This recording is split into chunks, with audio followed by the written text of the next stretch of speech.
मेरे को अराउंड 65,000 रुपये हर महीने मिल रहे थे बेंगलोर में।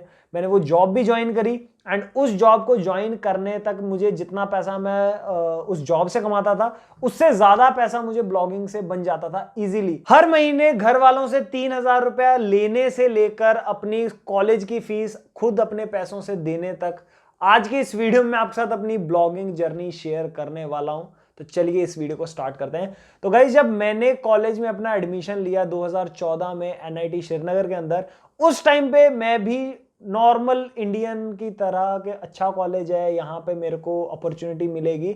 मेरे दिमाग में यही चीज थी कि 4th ईयर के बाद इन्फोसिस में हमारा जो पैकेज है 27-28 हजार रुपए हर महीने मिल जाएगा, बढ़िया से लाइफ चलेगी, सब कुछ चल रहेगा। कॉलेज में पहुंचने तक मुझे कोई आइडिया नहीं था वेबसाइट से पैसे कैसे कमा सकते हैं, लेकिन एक बंदा मुझे कॉलेज में मिला मेरे ही बैच के अंदर जिसके पास एक एलियनवेयर का लैपटॉप था 2 लाख रुपए का। एंड उस बंदे को देख के यार लगा कि यार ये इसके पापा ने दिलवाया होगा। और फिर जब मैंने उससे पूछा कि कैसे ये खरीदा तुमने अपने पैसे, फिर उसने मुझे बताया ब्लॉगिंग के बारे में। ऐसा सिनेरियो देखकर मैं तो क्या, मेरे कॉलेज में बहुत सारे लोग मोटिवेटेड हो गए और उनने उस बंदे से सीखकर जानकर ब्लॉगिंग का एक आइडिया लिया कि ब्लॉगिंग एक्चुअल में है क्या।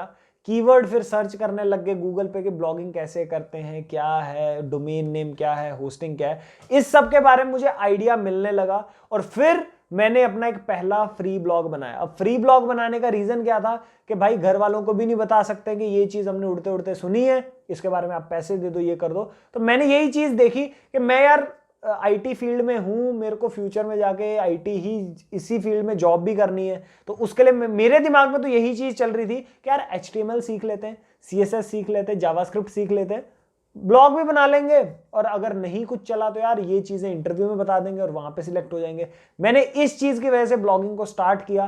पहले मैंने अपना एक फ्री ब्लॉग बनाया, उस ब्लॉग का .blogspot.com पे था कुछ, अब मेरे को डोमेन नेम याद नहीं है। उस पे मैंने अपना जो जेई मेंस का कंटेंट रहता था, सैंपल पेपर हो गया, उसके प्रीवियस ईयर के पेपर्स हो गए, वो सब मैंने शेयर किया, 2-4 लोगों तक वो पहुंचाया। फिर मुझे थोड़ा सा मोनेटाइजेशन के बारे में पता चला और एड फ्लाई से मैंने अपनी साइट को मोनेटाइज किया। और जो मेरी पहली अर्निंग बनी थी वो बनी थी $0.069। और ये बनी, ये अकाउंट में कभी नहीं आई। और जब वो बना तब यार मुझे लगा कि यार अगर मैं ये 7-8 पैसे जितने भी बनते हैं वो कमा सकता हूं एक वेबसाइट बनाकर, तो यार डेफिनेटली यहां पर स्कोप तो है। और वही मुझे लाइट दिखी जहां से मुझे लगा कि यार कर सकते हैं, ये चीज मैंने ही बनाई है, यहां स्टार्ट भी किया, कुछ हुआ भी है, नंबर चेंज हुआ है, पहले 0 था फिर वहां पे 0.069 हुआ।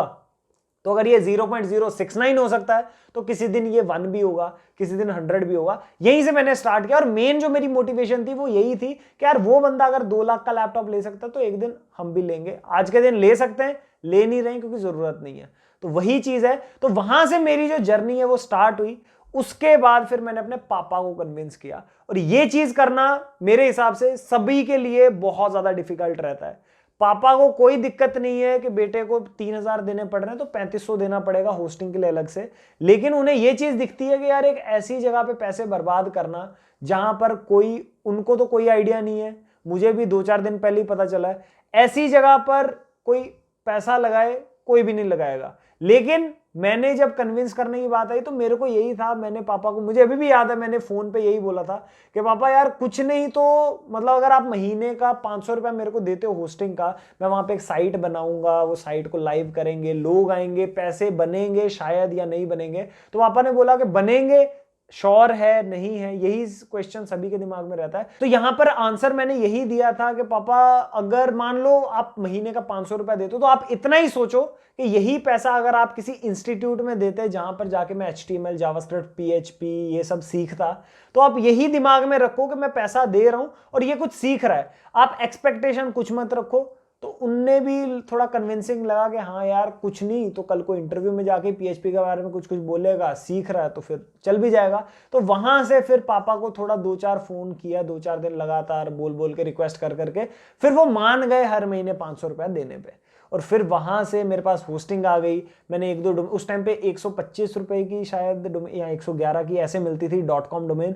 मैंने वहां से पहले एक डोमेन ली, कनेक्ट किया, ब्लॉग बनाया, कंटेंट डालना स्टार्ट किया। और ये वो कंटेंट था जो वो 2 लाख रुपए वाले लैपटॉप वाले बंदे का मेन कंटेंट था। जहां से वो कंटेंट डालता उसने 2-4 अपनी साइट्स वगैरह दिखाई थी, जो कंटेंट वो डालता था वही सेम कंटेंट मैं भी डालता था, नहीं चला। बहुत मेहनत करी, एडसेंस का अप्रूवल भी ले लिया, कुछ भी नहीं चला। वो एडसेंस भी डिसेबल हो गया और हम चारों खाने चित। बिल्कुल ही मतलब ऐसा लग रहा है कि कोई ठग के चले गया हमें जिस दिन एडसेंस का डिसअप्रूवल का वो ईमेल आया। लेकिन उस टाइम के बाद मैं छोड़ सकता था कि यार छोड़ो, अभी 2-4 हज़ार ही गया पापा का, छोड़ो अभी क्या ही करेंगे, है ना। लेकिन वहां से मेरे दिमाग में यही था कि यार कंटिन्यू करते हैं, आज अप्रूवल मिला है, कल को अप्रूवल मिलने के बाद थोड़े पैसे भी आएंगे, लोग भी आएंगे। फिर मैंने दोबारा से एक न्यू डोमेन खरीदा, उस पर काम करना स्टार्ट किया, उस पर कंटेंट डालना स्टार्ट किया। अभी तक मुझे एसईओ वगैरह का ज्यादा आइडिया नहीं था, वो फ्यूचर में जाके मिला, उसकी आगे चल के बात करेंगे। तो फिर से मैंने ये साइट बनाई दूसरी, ये भी नहीं चली। ये भी मुझे, जब मैं खरीद रहा था डोमेन, मुझे लगा पता नहीं इस पर कितना ही ट्रैफिक आ जाएगा, अमीर बन जाएंगे, गाड़ी खरीद लेंगे, फॉर्च्यूनर घुमाएंगे कॉलेज के अंदर। ऐसा कुछ नहीं हुआ, वो भी फ्लॉप हो गया। फिर थर्ड डोमेन लिया, उसका भी ऐसे ही बस बनाया, काम किया, मेहनत करी, वो भी ठुस। लेकिन मैं कंसिस्टेंटली काम करता रहा, नई नई चीजें सीखता रहा। पीएचपी मुझे अच्छे से आने लग गई, एचटीएमएल वगैरह के बारे में भी इंफॉर्मेशन मिलती रही, वर्डप्रेस वगैरह भी मैं यूज करने लग गया। ये सभी चीजें साथ साथ चल रही थी, तो मेरे को एक सेटिस्फेक्शन तो थी, कम से कम मैं कुछ नई चीजें सीख रहा हूं। जो चीजें लोग मेरे कॉलेज में सिखा रहे हैं बेसिक बेसिक, उनसे मुझे कुछ आगे का आता है, मैंने कुछ ग्रोथ ही करी है कॉलेज में आने के बाद। तो वही चीज मेरे को थोड़ा सा मोटिवेटेड रखती थी, मैं सीखता जाता था। मेरा एक फ्रेंड भी है, उसके साथ मैं अपनी पूरी पूरी जर्नी शेयर करता रहा हूं कॉलेज के अंदर। उसने मेरा देखा भी है कहां से मैंने जीरो से स्टार्ट किया और धीरे धीरे मुझे बहुत सारी चीजें आने लग गई। इस सभी के बीच में फिर मैंने अपना जो पहला ब्लॉग था, जो मेरा सक्सेसफुल ब्लॉग था, वो स्टार्ट किया। उस पर काम किया मैंने लगातार 1-1.5 महीने जो स्टार्टिंग के, उसमें मैंने अच्छे से काम किया। और उसके बाद मैंने उस ब्लॉग को, क्योंकि मैं मोटिवेटेड नहीं था यार, ट्रैफिक नहीं आ रहा है, एनालिटिक्स पे भी 0-0 चल रहा है, कभी 2-4 बंदे आ जाते थे पहले 2-4 महीने। तो वहां पे फिर मैं भी इतना ज्यादा वो सीरियस तो था नहीं, क्योंकि पैसे नहीं आ रहे हैं तो फिर सीरियस कौन ही होगा, तो मैंने उसको छोड़ दिया। लेकिन मैं एनालिटिक्स जरूर चेक करता था कि कितने बंदे आ रहे हैं इस पे, क्या चल रहा है, क्या स्टैट्स हैं। गूगल वेबमास्टर पे जाके देखा कि कौन कौन से कीवर्ड में मेरी साइट लिस्ट कर रही है, उसके हिसाब से थोड़ा बहुत कंटेंट डालना। मैं ज्यादा मेहनत नहीं कर रहा था, लेकिन एक्टिव था मैं अपने ब्लॉग के ऊपर। मैं कंटेंट भी पोस्ट कर रहा था, कभी कभी हफ्ते में मन कर गया तो डाल दिया, नहीं तो नहीं। लेकिन फिर जब मेरी साइट पे हर टाइम पे एक रियल टाइम बंदा रहने लग गया, जब मेरी साइट पे अराउंड 130-140 बंदे डेली आते थे, उस टाइम से फिर मैंने ब्लॉग पे रेगुलरली काम करना स्टार्ट कर दिया। और वही टाइम पे श्रीनगर में बाढ़ वगैरह भी आ गई, उसकी वजह से हमारा जो कॉलेज था बंद हो गया। हम 7 महीने के लिए घर पे भी रहे। उन 7 महीनों में मैंने लगातार रात दिन एक करके बहुत ज्यादा मेहनत करी अपनी साइट के ऊपर, क्योंकि पूरे टाइम फ्री बैठे रहते तो कंटेंट ही पोस्ट करना है, रिसर्च करना है। उस टाइम पे गूगल कीवर्ड प्लानर यूज करते, क्योंकि पैसा नहीं कमा रहे हैं, तो गूगल कीवर्ड प्लानर से रिसर्च करना, नया नया कंटेंट देखना, जितनी भी स्ट्रैटेजीज मैं अपने चैनल पे शेयर करता हूँ, वो सभी चीजें मैंने इंप्लीमेंट करी हैं और उसी टाइम के अंदर करी हैं। चाहे वो कोरा हो गया, अपना लिंक्डइन पे प्रोफाइल्स बना बना के शेयर करना हो, रेडिट हो, पिंटरेस्ट हो, बहुत सारी चीजें काम करी मेरे लिए, बहुत सारी नहीं करी, बहुत सारी बाद में जाके करी। तो वो सभी चीजें हैं। लेकिन मैं वहां पे जो मेरे को फ्री टाइम मिला, जैसे अभी लॉकडाउन था, तो यहाँ पे आप लोग भी बहुत ज्यादा फ्री रहे होंगे, आप में से मैक्सिमम ने शायद कुछ ना किया हो, थोड़ा बहुत हाथ पैर मारा हो, लेकिन बहुत सारे ऐसे होंगे जिनने डेडिकेट होकर काम किया। स्टार्टिंग में मेरी कोई रिटर्न की एक्सपेक्टेशन नहीं थी, और मुझे ऐसा लगता है वही रीजन है कि आज के टाइम पे भी मेरे को ऐसा फील होता है कि अगर मेरे को आज भी मेरे सारे के सारे आप ब्लॉग्स मेरे जीरो हो जाएं, मेरे पास यूट्यूब चैनल भी ना हो, मेरे इंस्टाग्राम पेजेस भी ना चले, मेरे बाकी वेंचर्स भी ना चले, मैं आज भी अपनी उस डेडिकेशन, कंसिस्टेंसी और हार्डवर्क को यूज करके दोबारा से ये एम्पायर खड़ा कर सकता हूं। और यही मेन चीज रहती है यार, अगर आप एक रिटर्न एक्सपेक्ट करते रहोगे एक चीज से जहां पर आप कुछ इन्वेस्ट नहीं कर रहे हो, ना अपना टाइम दे रहे हो, ना आप वहां पे मेहनत करते हो, ना कुछ है, फिर भी आप रिटर्न एक्सपेक्ट कर रहे हो, तो ब्लॉगिंग आपके लिए बिल्कुल भी सही जगह नहीं है। हाँ, आप अपने लिए एक साइडवेज कुछ लेके चलो कि यार कुछ नहीं, घर पे विले बैठे रहते हैं, ये चीज देते हैं थोड़ा सा टाइम, जाके मोमोज ही खाने तो ये भी चीजें ट्राई कर लेते हैं, थोड़ा सा 2 प्लेट कम खा लेना और यहाँ पे एक आर्टिकल लिख देना या थोड़ी सी रिसर्च कर लेना, थोड़ा सा टाइम दे, वही समझ रहे हो आप। तो ये चीज अगर आप रखोगे तो शायद आप फ्यूचर में जाके जब पैसा कमाने लग जाओ ना, फिर आपको लगेगा यार चलो 2 प्लेट कम ही खाई थी मोमोज की, आज पैसे भी आ रहे हैं थोड़े बहुत। तो इस एक्सपेक्टेशन से अगर आप आते हो किसी भी फील्ड के अंदर, ब्लॉगिंग है, यूट्यूब है, इंस्टाग्राम है, तब आप सक्सेसफुल हो सकते हो। डेफिनेटली वही लोग होते हैं जिन्हें रिटर्न की एक्सपेक्टेशन नहीं होती है। मुझे यूट्यूब से कोई रिटर्न की एक्सपेक्टेशन नहीं थी। मुझे था कि मुझे काम करना है, जो नॉलेज है वो शेयर करनी है। डेफिनेटली वो चीज काम करी। अगर मैं रिटर्न एक्सपेक्ट करके आता कि यार मैं 10 वीडियो डालूंगा और इससे मुझे 5,000 रुपए बन जाएंगे तो ठीक है, नहीं बनेंगे तो फिर बाय बाय, फिर तो बाय बाय हो जाती, क्योंकि तब तक तो हमारे 200 सब्सक्राइबर भी नहीं हुए थे। तो यही चीज है, अगर आप मेहनत करते जाओगे तो मेहनत कभी ना कभी तो रंग लाएगी। हाँ, डिले हो सकता है। मेरे टाइम पे क्या हुआ कि अब ये जो मेरी मेहनत थी, ये सभी चीजें करते करते मुझे साल से ज्यादा हो चुका था, एंड अभी तक मैंने एक पैसा भी नहीं कमाया था ब्लॉगिंग से। और इस टाइम के अराउंड ही मुझे याद है, पापा ने मुझे एक बार फोन करके पूछा भी था कि यार तू तो बोल रहा था कि यार वो बंदा इतने पैसे कमा रहा है, अभी तो तुम्हारी साइड पे ट्रैफिक भी आता है, तू बता रहा था कि ये हो गया वो हो गया, नहीं पैसे कब आएंगे यहाँ से? मैं हर महीने मेरे अकाउंट से पैसे भी कट रहे हैं, लेकिन रिटर्न क्या है यहां से? उस टाइम पे मैं खुद सेल्फ इवैल्यूएशन में गया कि यार बात तो बिल्कुल सही है, यहां से पैसा तो कुछ बन नहीं रहा है, तो मैं यहां पे काम कर क्यों रहा हूं? एक तो पैसे जा भी रहे हैं हर महीने। तो यही चीज को कंटेम्पलेट करते करते फिर मैं मोनेटाइजेशन की तरफ गया। फिर मैं मोनेटाइजेशन के देखने लगा कि यार क्या चीज करें, क्योंकि इससे पहले मैं एडसेंस अपनी पुरानी साइट्स पे अप्रूवल लेके वो डिसअप्रूव करवा चुका हूं। उनमें से एक था मेरा एक्सपीरियंस, उसमें $5 बने थे। जिस दिन 5 बने 2 दिन के बाद वो डिसेबल। फिर एक और मेरा एडसेंस अकाउंट था, उस पर मैंने $32 किए थे, सेल्फ क्लिक कर करके दूसरों के लैपटॉप पे जा जाके क्लिक मारना, $32 हुए, वो भी गूगल ने काट दिए। फिर एडसेंस भी अकाउंट डिलीट कर दिया। आज के टाइम पे एड लिमिट लग जाती है, उस टाइम पे सीधे डिसेबल होता था। एड लिमिट बहुत ज्यादा बेटर है डिसेबल हो जाने से। तो पैसा मेरे को कुछ बन नहीं रहा था, मेरा एक्सपीरियंस अच्छा नहीं था गूगल एडसेंस के साथ, तो मैंने इस साइट पे गूगल एडसेंस लगाने का सोचा ही नहीं। मैंने यहाँ पे स्टार्ट ही अपने अल्टरनेटिव से किया, और अल्टरनेटिव से मुझे जो पहली अर्निंग हुई थी वो हुई थी $5.08 की। उस टाइम पे दिन का मेरा $1 बनता था।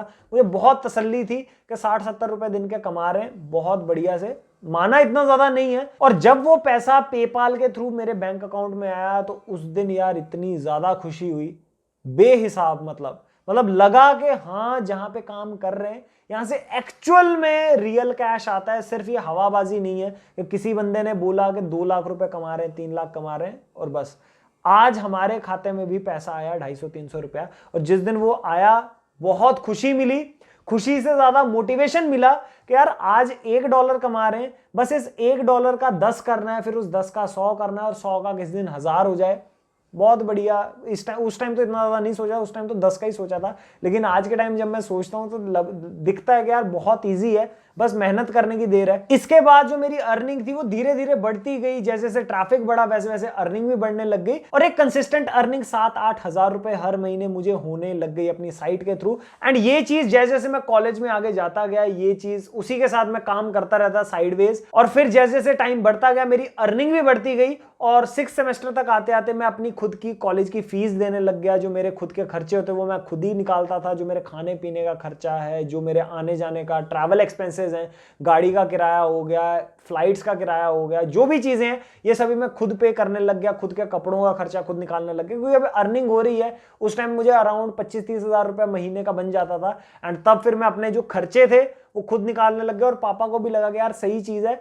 लेकिन मेरे दिमाग में एक वो चीज थी कि यार इतना ज्यादा नहीं है कि इस पे रिलाई किया जा सके, और उसकी वजह से फिर मैं जॉब के लिए भी बैठा। कॉलेज में मेरे को प्लेसमेंट भी हुई, और मेरा जो पैकेज लगा था वो लगा था अराउंड 7.8 LPA का।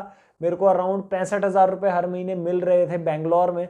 मैंने वो जॉब भी ज्वाइन करी, एंड उस जॉब को ज्वाइन करने तक मुझे जितना पैसा मैं उस जॉब से कमाता था उससे ज्यादा पैसा मुझे ब्लॉगिंग से बन जाता था इजीली।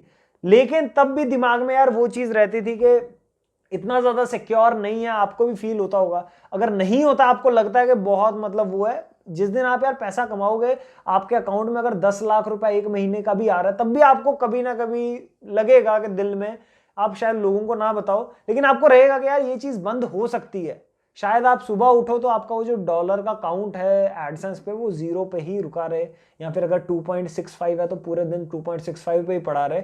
ये चीज होती है, लगता है। तो उसी चीज की वजह से मैंने जॉब भी कंटिन्यू की। एंड जॉब पे जाके मैंने सीखा भी बहुत कुछ, मुझे बहुत सारी डिफरेंट लैंग्वेजेस के बारे में पता चला, मुझे वर्डप्रेस के प्लगइन्स के बारे में बहुत ज़्यादा इंटरनल नॉलेज, क्योंकि वो वर्डप्रेस प्लगइन के बारे में ही थी कंपनी, उन्हीं का कुछ प्रोडक्ट था। तो वहां पर मैं जॉब तो कर ही रहा था, साथ ही मैं ब्लॉगिंग में भी अपना फोकस दे रहा था, और जॉब से आने के बाद मैं टाइम देता था यहाँ पर। और फिर जब मुझे वहां पर एक सिग्निफिकेंट ग्रोथ दिखा अपने ट्रैफिक के अंदर और ओवरऑल अर्निंग के अंदर, जब मैं अच्छा खासा पैसा कमाने लग गया था, अराउंड 3, 3.5, 4 लाख के आसपास हर महीने, उस टाइम पे फिर मैंने देखा कि यार अब अगर मैं इस चीज को ज्यादा टाइम दूंगा तो शायद ये जो 4 लाख है इसका मैं 40 कर दूं, महीने का 4 लाख के बजाय 40 लाख कर सकता हूं। लेकिन अगर मैं इस जॉब में ही स्टक रहा तो आज 65,000 है, अगले साल 75 हो जाएगी, उसके बाद 95, उसके बाद 1 लाख, इतना ही होगा। तो वही चीज देखकर फिर मैंने वो जॉब को क्विट किया। आज के टाइम पे मैं सिक्योर ही फील करता हूं अपने पूरे करियर को लेकर, और यही रीजन था कि मैंने अपनी जॉब को भी छोड़ा। अगर मैं पहले सिक्योर फील करता तो शायद मैं जॉब करने जाता ही नहीं। जब मुझे लगा कि यार थोड़ा सिक्योर ही है यहाँ पे, तभी मैंने जॉब को भी छोड़ा और इसे as a full time career choose करा। मैं ऐसा आपको कभी रेकमेंड नहीं करूंगा कि आप भी मेरा देखा देखी कर दोगे, यार जॉब छोड़ो के भाई अब फुल टाइम घर पे बैठ के ही पैसे कमाने, ऐसी बिल्कुल भी कोई चीज नहीं है। अगर आप हार्डवर्क करोगे, टाइम दोगे किसी चीज में और बिलीव करोगे कि कल को यार कुछ अच्छा हो सकता है यहाँ पर, without expecting any return, definitely आप हर जगह सक्सेसफुल होगे। चाहे वो आपकी स्टडीज है, चाहे वो आपका करियर है, चाहे आप ऐसा कोई एक्स्ट्रा वेंचर करना चाहते हो। लेकिन अगर आपके दिमाग में वही चीज है कि यार मैं यहाँ पे काम करूं और यहाँ से रिटर्न आए, मुझे किसी भी टाइप का रिटर्न हो, तो वो चीज शायद आप ज्यादा लॉन्ग रन के लिए काम ना कर सको। आज के टाइम पे मैं ठीक ठाक पैसा ऑलरेडी कमा चुका हूं कि मेरे को ज्यादा सोचना नहीं पड़ता कि आगे काम चले ना चले तो क्या दिक्कत होगी, और ग्रोथ भी ठीक ठाक हो रही है, अच्छी खासी हो रही है, डिफरेंट वेंचर्स हैं वो भी सही से काम कर रहे हैं। बाकी अगर फ्यूचर में कोई दिक्कत होगी तो वो भी आपको डेफिनेटली इस चैनल के थ्रू मैं शेयर कर दूंगा। और बाकी यार दिक्कत हर एक की लाइफ में आती है, मेरी लाइफ में बहुत सारी दिक्कत आई होंगी, कभी पापा को कन्विंस करना है, कभी खुद ही में डीमोटिवेटेड हो जाते हैं, कभी लगता है कि यार पापा के पैसे बर्बाद कर रहे हैं। तो ये चीजें आई हैं मेरी लाइफ में भी, आपकी में भी डेफिनेटली आई रही होंगी। कभी लगता है कि यार 10 आर्टिकल लिख दिए, बहुत मेहनत करी है, रात दिन एक करके काम कर रहे हैं, तो वो चीज जब काम नहीं करती है, वो वर्क नहीं करती है, आपको रिजल्ट्स नहीं मिलते हैं, तो बंदा डीमोटिवेटेड फील करता है, फिर अगला 11वां आर्टिकल लिखने का मन नहीं करता है। लेकिन वहीं जहां पर आप अपना टाइम देते हो और अपना 11वां आर्टिकल लिखते हो बैठकर और बिलीव करते हो जब मैं इसको पोस्ट करूंगा तो डेफिनेटली आज नहीं तो 6 महीने के बाद इस पर व्यूज आएंगे।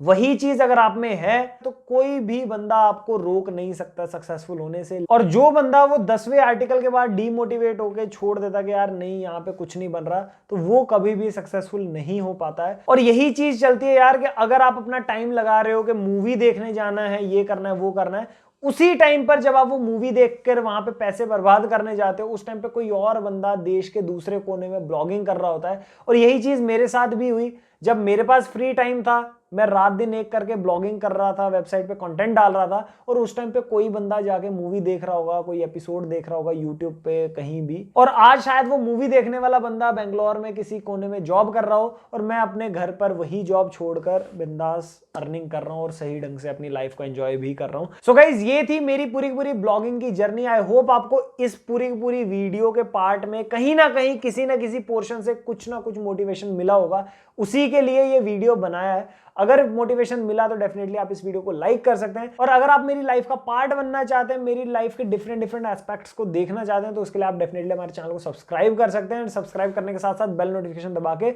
ऑल पर क्लिक कर लें, ताकि जैसे मैं नेक्स्ट वीडियो लेके आऊं वो सबसे पहले आप तक पहुंचे। और नेक्स्ट वीडियो हमारा व्लॉग ही रहेगा, एंड कंटेंट सारा का सारा प्लान्ड है, आता जाएगा। ये वीडियो डालने का मेरा मन था, मैं बहुत टाइम से डालना चाहता था, तो मैंने यहाँ पर यार डाल दिया है। आई होप आपको अच्छा लगा होगा। अच्छा लगा तो यार लाइक कर देना, कमेंट में अपना कोई भी थॉट हो वो बता देना। So guys, that's all for this video. I will meet in the next one. Till then, bye bye.